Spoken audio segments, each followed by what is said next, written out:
Bismillahirrahmanirrahim. Ar-Rahmanirrahim. Pertama, Alhamdulillahirabbil alamin. Ayat kedua. Ayat ketiga, Ar-Rahmanirrahim. Ar-Rahmanirrahim lagi. Pertanyaannya, di sekian banyak Asmaul Husna yang Allah berikan, yang Allah punya, kenapa mesti hanya Ar-Rahman Ar-Rahim yang selalu terulang?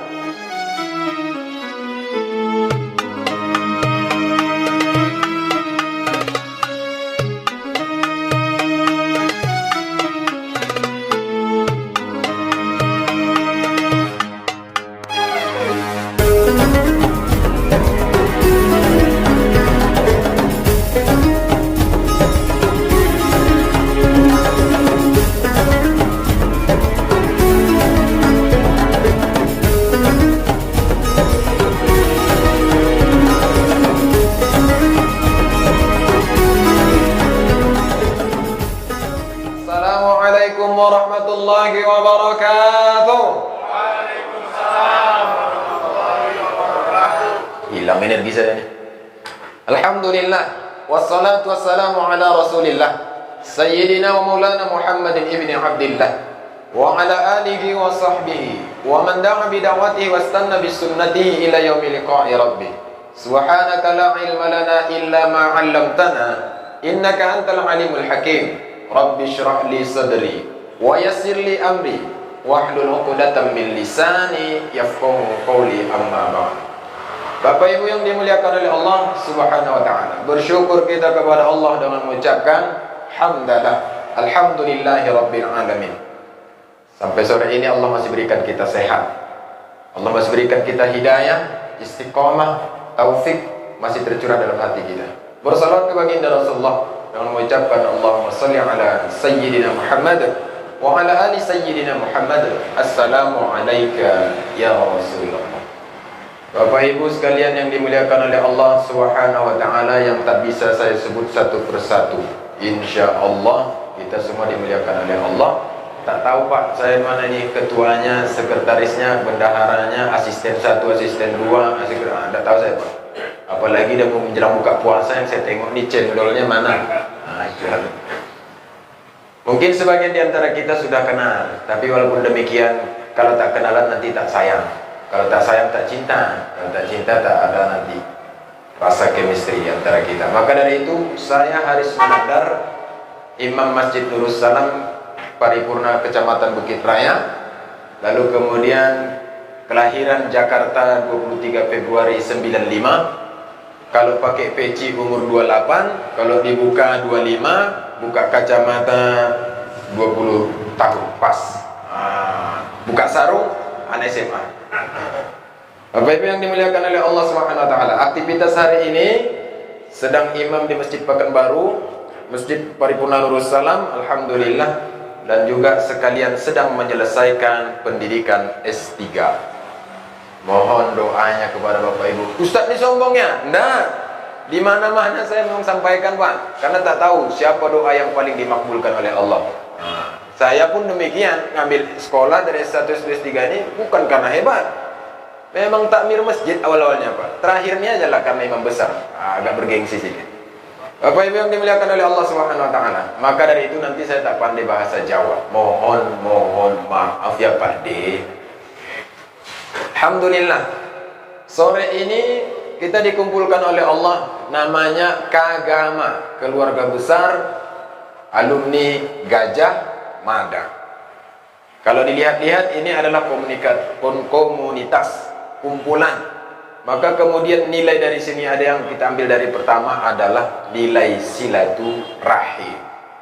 Yang pertama, apa fadilah sore ini yang kita dapatkan? Melalui Kagama kita bisa bersilaturahim dengan saudara kita. Dalam hadis Nabi Muhammad SAW disebutkan, sesungguhnya la yadkhulul jannah man qati'ur rahim. Tidak akan masuk surga orang yang memutuskan tali silaturahim. Lalu kemudian innar rahmah, sesungguhnya rahmat Allah la tanzilu ala qaumin fihim qati'ur rahim. Sesungguhnya rahmat Allah tak turun terhadap orang yang memutuskan tali silaturahim. Rahim diambil dari kata Ar-Rahmanir Rahim. Apakah perbedaan antara Ar-Rahman Ar-Rahim? Kalau Ar-Rahman, sifat sayang Allah itu berlaku kepada seluruh makhluk. Mohon maaf, baik dia Kristen, Islam, besar, kecil, muda, tua, semua berlaku. Tapi kalau Ar-Rahim, Allah pilih untuk siapa saja, itu orangnya khusus. Satu. Yang kedua, kalau Ar-Rahman, sifat kasih sayang Allah itu hanya sampai sebatas di dunia ini saja. Contoh, Allah tak pernah tagih terhadap orang yang tak mau menyembah Dia. Mana upah dari engkau ambil nafas oksigen yang aku ciptakan? Tak ada. Karena Allah sayang, namanya Ar-Rahman. Tapi sayang Allah itu hanya sampai di dunia. Itu namanya Ar-Rahman. Tapi kalau ingin disayang Allah, dipilih Allah, orang yang khusus disayang Allah, dan sayang itu sampai di akhirat, namanya Ar-Rahim. Hari ini kita sambung silaturahim, menghubungkan kasih sayang Allah yang nilainya yang kita harapkan sampai nanti di akhirat. Maka kemudian harapan kita di dunia ini kita bertemu, dan insya Allah kagama kumpul lagi di surga nanti. Masya Allah, kuat surga. Tapi satu syaratnya Pak, mau Bu? Ibu mau kumpul lagi kita nanti di akhirat, di surga? Mau Pak? Syaratnya satu, mati dulu. Masya Allah. Yang pertama adalah nilai silaturahim. Bapak Ibu yang dimuliakan oleh Allah Subhanahu wa taala. Terkait silaturahim, tak bisa kita sebut lagi, ini terlalu panjang. Pada intinya surah Al-Fatihah 2 kali Allah ulang. Yang pertama, Bismillahirrahmanirrahim. Ar-Rahmanir Rahim. Pertama, Alhamdulillahi Rabbil Alamin. Ayat kedua. Ayat ketiga, Ar-Rahmanir Rahim. Ar-Rahmanir Rahim lagi. Pertanyaannya, di sekian banyak Asmaul Husna yang Allah berikan, yang Allah punya, kenapa mesti hanya Ar-Rahman Ar-Rahim yang selalu terulang? Bisa aja Alhamdulillahi Rabbil Alamin, Al-Malikul Quddus. Bisa. Tetapi kenapa Ar-Rahman Ar-Rahim yang selalu diulang? Karena rahasianya adalah dari semua sifat yang Allah punya, yang paling dominan untuk kita manusia makhluknya adalah sifat Rahman Ar-Rahim, sayang Allah. Itulah makanya disebut Ar-Rahmanir Rahim 2 kali dalam surah Al-Fatihah. Bapak Ibu yang dimuliakan oleh Allah Subhanahu wa taala. Di samping itu, kita pun kemudian melakukan pembagian takjil. Wa'tasimu bihablillahi jami'an wa la tafarraqu. Berpegang teguhlah terhadap tali Allah. Jangan bercerai-berai. Hari ini terkumpul, kata Pak Ketua tadi, sampai ratusan juta. Kira-kira itu uang pribadi atau semua? Ini perlu juga dijelaskan ini. Investasi Pak. Tapi dana itu sumbernya pribadi atau kita semua? Investasi akhirat. Karena tadi di judulnya mari bergotong royong. Kalau bergotong royong itu berarti 1, 2, 3, 4, 5 orang nih. Maka dari itu kita pun bergotong royong dalam bulan suci Ramadan ini sama-sama memberikan takjil. Apa pula nanti hikmahnya yang Allah berikan kepada kita pada sore ini? Bahwasanya kullu amali ibni Adam, setiap amal ibni Adam lahu, untuk dia. Salat bisa kita hitung Pak. Kalau berjamaah dalam hadis Nabi, salatul fardi tafdulu min salatil jamaati tafdulu min salatil fardi. Salat berjamaah lebih afdal dibandingkan salat sendiri, bisa ba'u 20 darajatan, 27 derajat. Jelas. Kalau salat Isya berjamaah, siapa orang yang sholat isya berjamaah maka sama dia seperti orang yang sholat nisfal lail, setengah malam. Kalau sholat subuh berjamaah, apa yang kita dapatkan?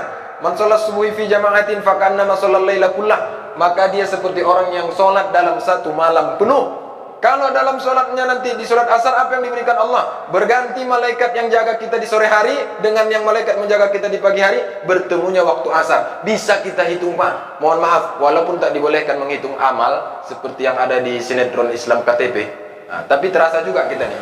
Andai kita sholat, berapa yang kita dapatkan? Berapa kita prediksi berapa, dan motivasinya tahu. Tapi ilas siam, kalau puasa nggak tahu berapa, nggak tahu.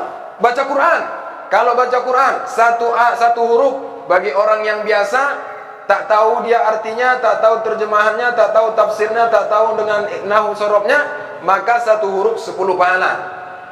Baru kemudian kalau dia bawa dalam sholat, paham tafsir, paham hadis, paham semuanya, tak paham dia kenapa barisnya demikian, dia bawa sebagai imam, maka dalam satu hurufnya itu dinilai 70.000. Beda, kita tahu karakter kita, ibadah kita nilainya berapa. Illa siyam, kecuali puasa. Wa ana ajzi bihi, akulah nanti yang akan membalasnya, kata Allah. Sebab apa?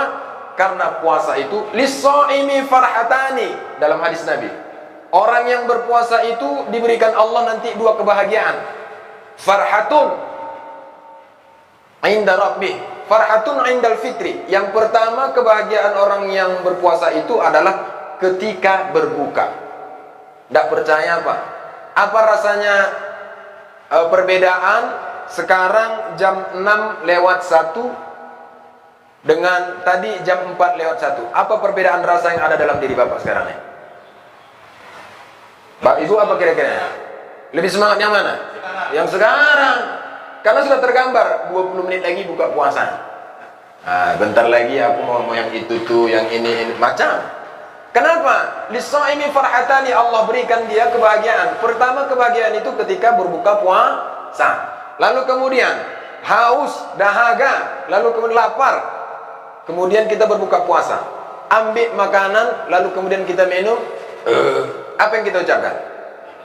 Alhamdulillah Rabbil Alamin. Ada orang yang berpuasa, setelah dia buka puasa, astagfirullahaladzim ya Allah, lemas. Tak ada. Bahkan puas rasanya berpuasa itu ketika sudah berbuka. Maka kata Allah, yang pertama, kebahagiaan orang yang berpuasa adalah ketika berbuka puasa, yang di hari itu juga. Makna kedua, bahwasanya kebahagiaan orang yang berpuasa itu ketika berbuka adalah makna yang kedua ketika di Idul Fitri. Bu, udah siap mau Idul Fitri? Udah beli baju, Bu? Kuenya? Nah, yang sekarang nih, dulu waktu bulan Sya'ban minta sama Rasulullah, ya Allah, panjangkan umurku sampai bulan suci Ramadan. Oh, pas rupanya 10 hari terakhir, 10 hari kedua, pembakaran dosa, penyelamatan diri dari neraka. Nah, ibu itu pun sibuk pula bakar kue. Maka dari itu Bapak Ibu yang dimuliakan oleh Allah Subhanahu wa taala, kebahagiaan kita itu adalah salah satunya ketika hari raya. Apa rasanya Pak menjelang hari raya nih? Enak kan? Ibu-ibu kata apa katanya? Bapak, belilah baju baru lagi.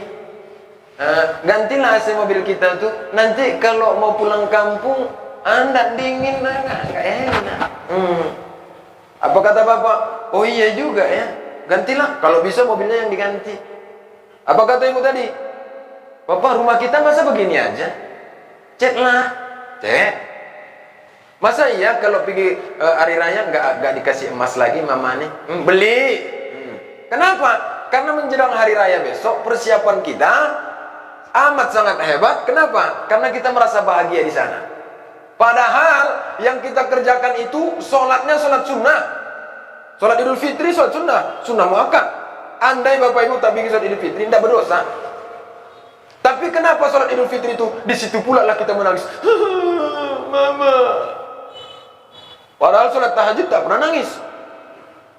Sholat Isya tak pernah nangis. Dihitunglah sholat hari ini, subuh tadi tertidur, alah panjang ayat imamnya.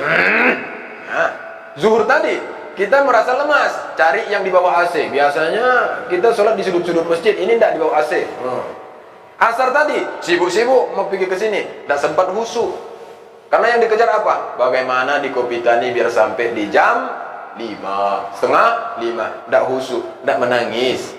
Tapi kenapa ketika kita di Idul Fitri diberikan satu nikmat begitu besar, bahagianya luar biasa, sampai pun sholat sunnah itu sendiri mampu meneteskan air mata kita. Kenapa?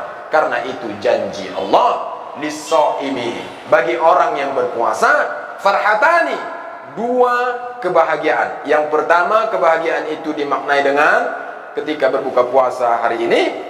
Yang kedua, farhatun indal fitri, itu dimaknai dengan Idul Fitri. Kebahagiaan yang kedua. Itu baru satu, cuman bagi dua, bercabang dia Pak.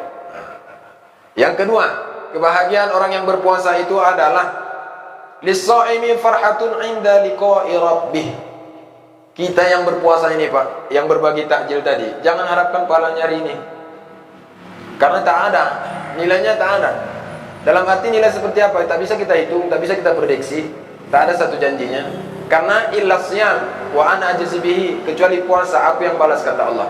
Tapi kemudian orang yang berpuasa, Allah berikan satu kebahagiaan, yaitu ketika berjumpa dengan Tuhannya. Kalau pulang kampung Pak, segitu hebatnya kita mempersiapkan diri. Mobilnya sudah standby, acara di kampung sudah disetting. Halo bro, kita buatlah dulu alumni SD 05 ya. SD 05 kita kumpul-kumpul reuni dulu. Siapa ketuanya? Di mana kita harus kumpul? Area berapa kalian pulang? Puasa keberapa? Udah disetting, dipersiapkan. Demikian kenapa? Karena kita mau pulang kampung, begitu bahagianya. Tapi kemudian pertanyaannya bagi kita, kalau kita pulang ke hadirat Allah, kendaraannya sudah disiapkan Bu? Kalau kita pulang ke hadirat Allah, rumah kita besok di surga sudah disiapkan. Sementara membana masjidan fid dunya, siapa orang yang membangun masjid di dunia, banallahu baitan fil jannah, Allah akan bangun satu rumahnya di surga. Udah siap kendaraan kita? Udah siap rumah kita di surga? Belum. Kenapa? Di dunia belum ada bangun masjid. Kendaraan kita udah siap di surga. Apa kendaraan di surga besok? Siapa orang yang berkurban, besok itulah kendaraan dia menuju surga. Kalau sekarang kita persiapkan kendaraan, baju mewah kita untuk raya, bagaimana mungkin kita tak mempersiapkan diri untuk berjumpa dengan Allah? Tapi jangan khawatir Bapak Ibu, selama bulan suci Ramadan ini, seperti yang ditulis dalam judul pertemuan kita ini, bergotong royonglah dalam hal beribadah di bulan suci Ramadan. Yuk, yang sanggup belum jangan merasa puas lagi. Sebab apa? Hanya tinggal 11 hari lagi, 12 hari lagi kita selesai dari bulan suci Ramadan.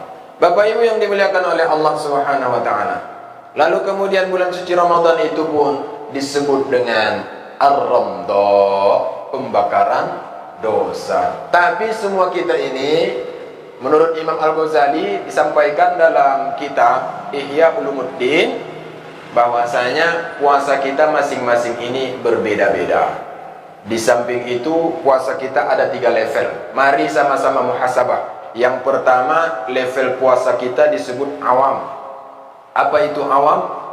Mampu menahan lapar, haus, dan lain sebagainya.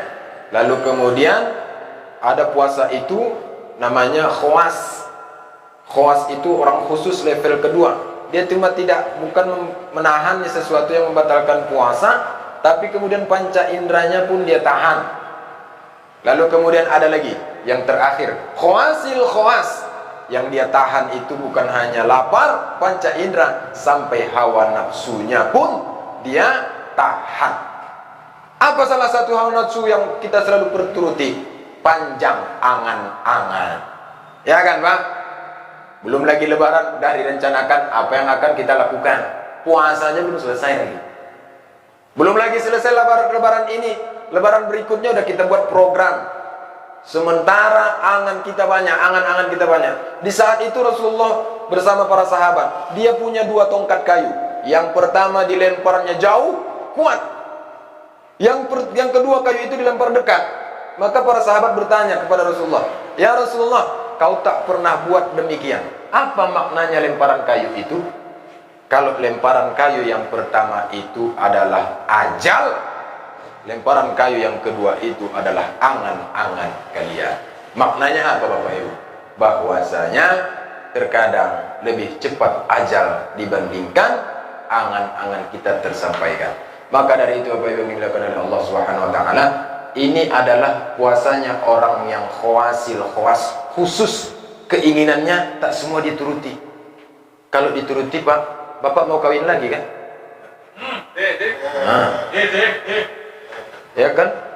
Kalau mau dituruti, ibu mau beli emas lagi. Kalau mau dituruti, kita mau punya rumah lagi. Kalau mau dituruti, kita mau ini dan itu. Tapi berpuasa itu maknanya menahan, dan kemudian balasannya surga. Seperti apa prosesnya orang yang berpuasa itu mampu mendapatkan surga? Wa amma man khafa, adapun orang yang takut pada Allah, wa nahan nafsa, ciri-cirinya sanggup menahan hawa nafsu, fa innal jannata hiyal ma'wa, maka Allah berikan dia surga. Anak tangganya 3. Takut pada Allah, itulah la'allakum tattaqun. Apa buktinya dia takut kepada Allah? Sanggup menahan hawa nafsu. Kalau dia sanggup menahan hawa nafsu, apa yang Allah berikan? Surga. Anak tangganya 3. Kalau kita balik ke bawah, kenapa orang tak masuk surga? Karena tak sanggup menahan hawa nafsu. Kenapa orang tak sanggup menahan hawa nafsu? Karena tak ada rasa takut kepada Allah. Bapak Ibu yang dimuliakan oleh Allah Subhanahu wa taala. Maka dari itu yang kita ingin ambil adalah bahwasanya level puasa kita pun dengan teman-teman kita berbeda. Marilah sama-sama bukan hanya berlomba dalam hal berbagi, tapi dalam beribadah, bagaimana kualitas kita pun kita persembahkan yang terbaik di hadapan Allah Subhanahu wa taala. Semoga pun puasa kita bernilai khawasil khawas seperti yang diharapkan oleh Imam Al-Ghazali terhadap kita semua. Baik Bapak Ibu yang dimuliakan oleh Allah Subhanahu wa taala, 10 menit menjelang buka puasa, mohon izin kepada kita semuanya. Bila ada khilaf salah, saya mohon maaf. Demikian kita tutup. Subhanallah wa bihamdika, asyhadu an la ilaha illa anta, astaghfiruka wa atubu ilaik. Assalamualaikum warahmatullahi wabarakatuh.